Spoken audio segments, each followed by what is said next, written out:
22 जनवरी 2024 का दिन ऐतिहासिक दिनों में गिना जाएगा। इस दिन अयोध्या के राम मंदिर में रामलल्ला की प्राण प्रतिष्ठा की गई। भगवान राम को विष्णु जी के 7वें अवतार के रूप में पूजा जाता है। प्रभु श्री राम के जीवन से जुड़ी कुछ कई अनसुनी कहानियां हैं जो आज भी लोगों को भाव विभोर कर देती हैं।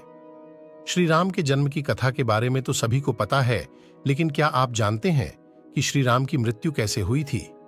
तो आइए जानते हैं कि आखिर प्रभु श्री राम ने अपने शरीर का त्याग कैसे किया। प्रभु श्री राम के जीवन से जुड़ी कुछ ऐसी अनसुनी कहानियां हैं जो आज भी सोचने पर मजबूर कर देती हैं। आइए जानते हैं कि श्री राम की मृत्यु से जुड़ी कथाओं के बारे में। भगवान राम की मृत्यु से जुड़ी कई कथाएं प्रचलित हैं, जिसमें यह कथा सबसे ज्यादा मान्य है। पद्म पुराण के अनुसार अपना अवतार काल समाप्त करने के बाद भगवान राम ने एक ऋषि का रूप धारण कर लिया था। उनसे मिलने के लिए काल यानी यमराज भी एक ऋषि के रूप में आए और उन्होंने राम जी से बात करने का आग्रह किया। यमराज ने राम जी से कहा कि हमारे बातचीत के दौरान कोई और नहीं आना चाहिए। उस समय प्रभु श्री राम ने अपने भाई लक्ष्मण से कहा कि वो काल से वार्तालाप करने के लिए एकांत चाहते हैं, इसलिए वो दरवाजे पर खड़े हो जाएं ताकि कोई गलती से भी भीतर प्रवेश न कर सके। भगवान राम और काल कक्ष में बैठकर वार्तालाप कर रहे थे और लक्ष्मण दरवाजे पर खड़े हो गए। इतनी देर में ऋषि दुर्वासा वहां आ पहुंचे और उन्होंने राम जी से मिलने का आग्रह किया। लक्ष्मण जी के लाख मना करने के बावजूद ऋषि नहीं माने और क्रोधित हो गए। ऋषि दुर्वासा के क्रोध से बचने के लिए लक्ष्मण उस कक्ष में प्रवेश कर गए जहां श्री राम वार्तालाप कर रहे थे।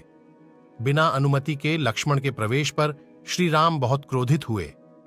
गुस्से में उन्होंने लक्ष्मण को देश निकाला दे दिया। लक्ष्मण जी के लिए बड़े भाई राम का यह आदेश मृत्यु दंड के समान था, इसलिए वो सरयू नदी में समा गए और शेषनाग का रूप धारण कर लिया। छोटे भाई लक्ष्मण की जल समाधि से भगवान राम भी बहुत आहत हुए। शोक में डूबे श्री राम ने भी जल समाधि का निर्णय लिया। वो सरयू नदी के अंदर गए और भगवान विष्णु का अवतार ले लिया। इस तरह भगवान राम मानव शरीर का त्याग कर वापस बैकुंठ धाम चले गए। भगवान राम की मृत्यु से जुड़ी दूसरी कथा। इस कथा के अनुसार जब सीता माता ने अपने दोनों बच्चों लव और कुश को प्रभु श्री राम को सौंपा और धरती माता में समा गईं, तब भगवान राम बहुत दुखी हो गए थे। उनसे माता सीता का वियोग सहा नहीं जा रहा था।